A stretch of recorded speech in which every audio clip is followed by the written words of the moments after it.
വിശുദ്ധ മത്തായി എഴുതിയ സുവിശേഷം അധ്യായം 16 വാക്യങ്ങൾ 1 മുതൽ 12 വരെ. കാലത്തിന്റെ അടയാളങ്ങൾ. ഫരിസേയരും സദുക്കായരും യേശുവിനെ പരീക്ഷിക്കാൻ വന്നു. തങ്ങൾക്ക് സ്വർഗത്തിൽ നിന്ന് ഒരടയാളം നൽകണമെന്ന് അവർ അവരോട് ആവശ്യപ്പെട്ടു.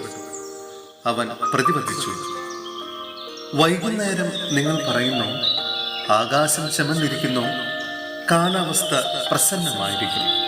രാവിലെ നിങ്ങൾ പറയുന്നു, ആകാശം ചെമന്ന് മൂടിയിരിക്കുന്നു, ഇന്നു കാറ്റും കോളും ഉണ്ടാകും. ആകാശത്തിന്റെ ഭാവഭേദങ്ങൾ തിരിച്ചറിയാൻ നിങ്ങൾക്ക് കഴിയുന്നു, എന്നാൽ കാലത്തിന്റെ അടയാളങ്ങൾ തിരിച്ചറിയാൻ നിങ്ങൾക്ക് കഴിയുകയില്ലേ? ദുഷിച്ചതും അവിശ്വസ്തവുമായ തലമുറ അടയാളം അന്വേഷിക്കുന്നു. യോനായുടെ അടയാളമല്ലാതെ മറ്റൊരടയാളവും അതിന് നൽകപ്പെടുകയില്ല. അനന്തരം അവൻ അവരെ വിട്ടുപോയി. ഫരിസേയരുടെയും സദുക്കായരുടെയും പുളിമാവ്. മറുകരയിലേക്ക് പോകുമ്പോൾ അപ്പമെടുക്കാൻ ശിഷ്യന്മാർ മറന്നിരുന്നു. യേശു പറഞ്ഞു, ശ്രദ്ധിക്കുവിൻ, ഫരിസേയരുടെയും സദുക്കായരുടെയും പുളിമാവിനെ സൂക്ഷിച്ചുകൊള്ളുവിൻ. നാം അപ്പമൊന്നും എടുക്കാത്തത് കൊണ്ടായിരിക്കാം എന്ന് അവർ പരസ്പരം പറഞ്ഞു. യേശു ഇതറിഞ്ഞ് അവരോട് ചോദിച്ചു, അല്പവിശ്വാസികളെ, അപ്പം ഇല്ലാത്തതിനെപ്പറ്റി നിങ്ങൾ പരസ്പരം സംസാരിക്കുന്നത് എന്തിന്? നിങ്ങൾ ഗ്രഹിക്കുന്നില്ലയോ? 5000 പേരുടെ 5 അപ്പം നിങ്ങൾ ഓർമ്മിക്കുന്നില്ലേ? എത്ര കുട്ട അപ്പക്കഷണങ്ങൾ നിങ്ങൾ ശേഖരിച്ചു? 4000 പേരുടെ 7 അപ്പവും നിങ്ങൾ ഓർമ്മിക്കുന്നില്ലേ? അന്ന് എത്ര കുട്ടകളാണ് നിങ്ങൾ നിറച്ചത്? ഞാൻ അപ്പത്തെ പറ്റിയല്ല സംസാരിച്ചതെന്ന് നിങ്ങൾ മനസ്സിലാക്കാത്തത് എന്തുകൊണ്ട്? ഫരിസേയരുടെയും സദുക്കായരുടെയും പുളിമാവിനെ സൂക്ഷിച്ചുകൊള്ളുവിൻ.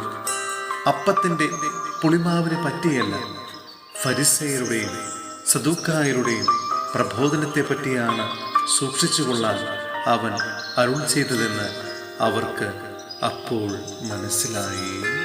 സഹോദരരെ, ഹെബ്രായർക്കുള്ള ലേഖനം അധ്യായം 1 വാക്യങ്ങൾ 7 മുതൽ 19 വരെ.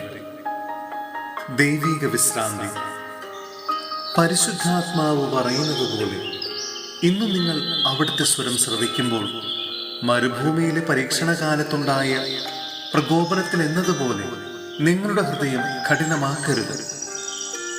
അവിടെ നിങ്ങളുടെ പിതാക്കന്മാർ 40 വർഷം എന്നെ പരീക്ഷിക്കുകയും എൻ്റെ പ്രവൃത്തികൾ കാണുകയും ചെയ്തു. അതിനാൽ ആ തലമുറയോട് ഞാൻ കോപിച്ചു പറഞ്ഞു, അവർ സദാ തങ്ങളുടെ ഹൃദയത്തിൽ തെറ്റു ചെയ്യുന്നു. എൻ്റെ വഴികൾ അവർ മനസ്സിലാക്കിയിട്ടില്ല.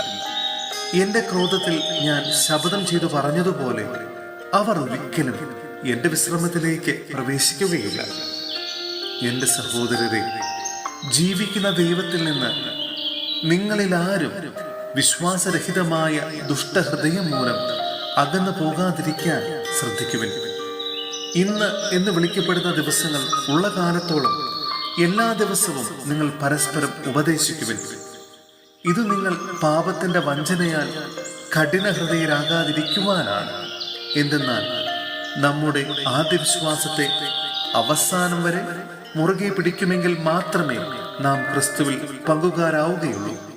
ഇപ്രകാരം പറയപ്പെട്ടിരിക്കുന്നു, ഇന്ന് നിങ്ങൾ അവന്റെ സ്വരം ശ്രവിക്കുമ്പോൾ എതിർപ്പിന്റെ കാലത്തെന്നതുപോലെ നിങ്ങളുടെ ഹൃദയം കഠിനമാക്കരുത്.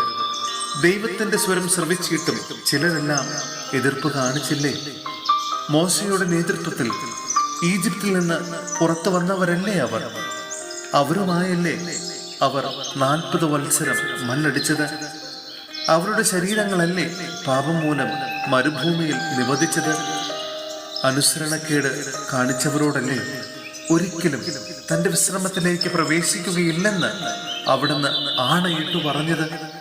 അങ്ങനെ അവിശ്വാസം നിമിത്തമാണ് അവർക്ക് പ്രവേശിക്കാൻ സാധിക്കാതെ വന്നതെന്ന് നാം കാണുന്നു.